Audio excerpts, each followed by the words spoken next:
Ya, selamat pagi semuanya. Ini adalah pertemuan ketiga kita di kelas pemrograman Bahasa C. Dan pokok bahasan kita kali ini adalah untuk menuliskan bagaimana fungsi logika di dalam program Bahasa C. Nah, caranya adalah sama saja seperti sebelumnya, saya rasa tidak jauh berbeda. Kita buatkan headernya dulu.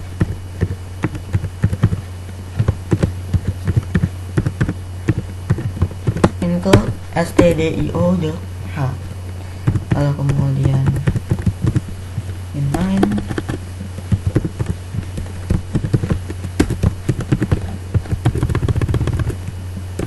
dan di sini saya tuliskan return 0. Nah, seperti biasa, langkah yang pertama yang akan kita lakukan adalah membuat deklarasi variabel. Misalkan di sini saya punya variabel A. Ini artinya yang saya masukkan adalah bilangan bulat ya, kan? Nah, di dalam hal ini fungsi logika ini sebenarnya nanti akan berguna buat kalian ketika kita ingin membuat sebuah fungsi, misalnya untuk menentukan pilihan gitu.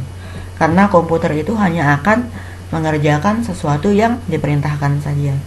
Nah, sebagai contohnya, misalkan masukkan, kita tuliskan di sini dulu print functionnya. Print function, masukkan angka sesukamu. Masukkan angka sesukamu. Ups, tanda petiknya selalu lupa. Nah, lalu kemudian setelah itu barulah di sini seperti contoh yang kemarin, mungkin di video tutorial sebelumnya, di sini akan saya tuliskan scan function.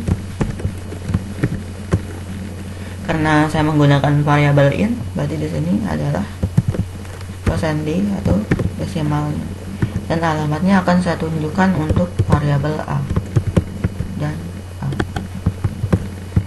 dan a. Oke. Nah, setelah ini selesai, barulah kita buatkan dia sebuah variabel, sebuah fungsi if-nya.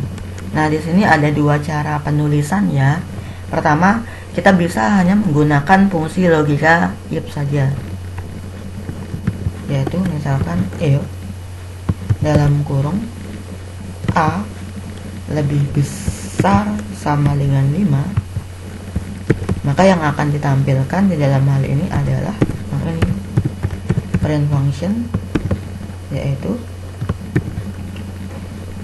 nilai yang Anda masukkan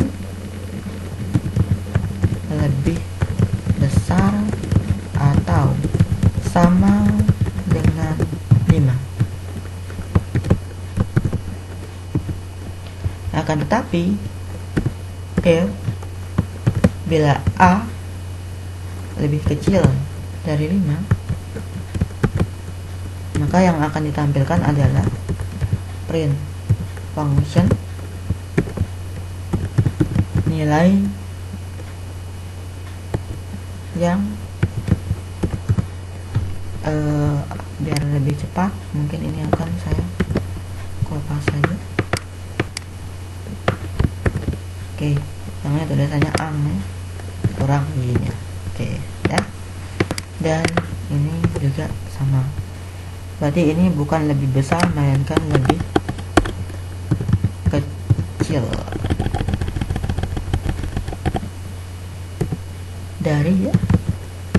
dari 5. Nah, ini siap untuk dikompilasi. Pertama, kita save dulu. Nah, ini akan saya namakan if saja, biar mudah. If saja, save. Oke. Mari kita lihat hasilnya, dan kita compile dengan menggunakan Mendiwi seperti yang tadi. Jadi D, lalu kemudian GCC, langsung saja karena kita sudah tahu nama filenya, yaitu tadi if .c minus -2 if .exe ya. Enter. Sedikit menunggu. Oke. Nah, sekarang kita akan lihat bagaimana hasilnya. Perhatikan ya, f.exe ketika kita buka.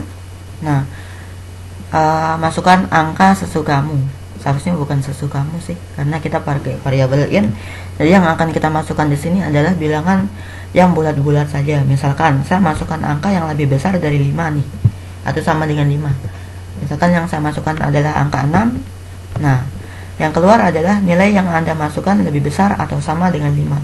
Karena yang diproses hanya bagian ini saja. Nah, akan tetapi nanti jika saya buka kembali aplikasi itu dan yang saya masukkan adalah yang lebih kecil dari 5, atau misalkan di sini adalah 3, maka yang akan keluar nilai yang Anda masukkan lebih kecil dari 5. Begitu. Nah, cara penulisan yang kedua adalah dengan menuliskan kata else. Artinya bahwa ketika kita menuliskan kata else ini, kita memberitahukan kepada komputer apa yang benar dan apa yang salah. Jadi dua-duanya bisa dikerjakan gitu. Nah, sebagai contohnya di sini saya tuliskan else.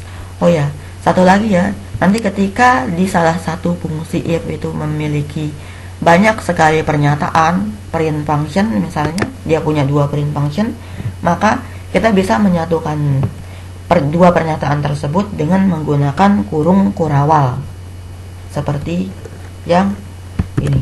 Nah, begini. Kalau dia 2 print function untuk satu if-nya. Nah, ini akan saya coba compile. Pertama saya save dulu. Jadinya yang baru ya. Saya coba compile lagi dengan menekan backup di bagian min-gw-nya. Nah, ini akan kita lihat hasilnya seperti apa. Masukkan angka sesukamu. Misalkan saya masukkan di sini adalah 5. Nah, nilai yang Anda masukkan lebih besar atau sama dengan 5, berarti yang ini. Nah, jika saya masukkan yang lebih kecil dari 5, barangkali 2. Nah, nilai yang Anda masukkan lebih kecil dari 2. Oke, begitu. Sekian untuk video tutorial hari ini. Terima kasih sudah menyaksikan video tutorial saya. Sampai bertemu di video tutorial selanjutnya.